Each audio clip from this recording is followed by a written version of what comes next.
অনেক হিজাব পরা আপুরা আছেন যারা কিনা হিজাব পড়ছে, I am sorry to say, but এই ধরনের গুজব নিয়ে মিথ্যা কথা বলে ভিডিও বানাচ্ছে। হিজাব পরা আপুদের হুঁশিয়ার করলেন বুবলি।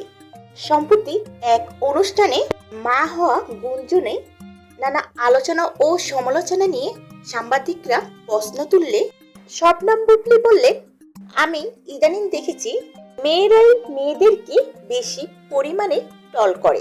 দুঃখের সাথে বলতে হচ্ছে, আমি দেখেছি অনেক হিজাব পরা নারী আছে, তারা মিথ্যা ও গুজব নিয়ে ভিডিও বানাচ্ছে।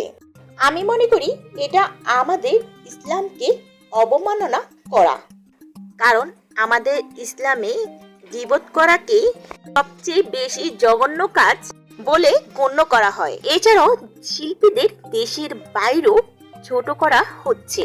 এসব কর্মকাণ্ড কখনো গ্রহণযোগ্য নয়। তাই বুবলির একটাই কথা ছিল, নারী হয়ে নারীদের বদনাম করার থেকে বিরত।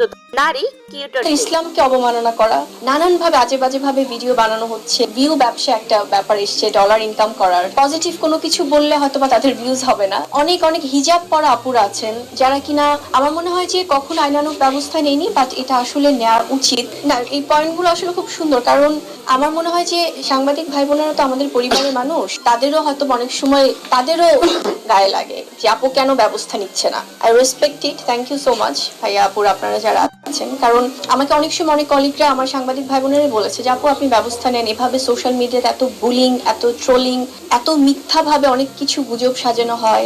এখন তো এআই চলে এসছে, নানান ভাবে আজে বাজে ভাবে ভিডিও বানানো হচ্ছে, গসিপ করা হচ্ছে। আমার মনে হয় যে কখনো আইনানুগ ব্যবস্থা নেয়নি, বাট এটা আসলে নেওয়া উচিত, কারণ সাইবার ক্রাইম আছে আমাদের বাংলাদেশে। আমরা অবশ্যই আমাদের দেশের আইনের প্রতি শ্রদ্ধাশীল, কারণ অনেক সময় আমরা অ্যাভয়েড করতে করতে হয় কি এগুলো মাথাচাড়া দিয়ে। কাছে খুব দুঃখ লাগে যে মেয়েরা ইদানিং মেয়েদেরকে আরো বেশি ট্রোলিং করে।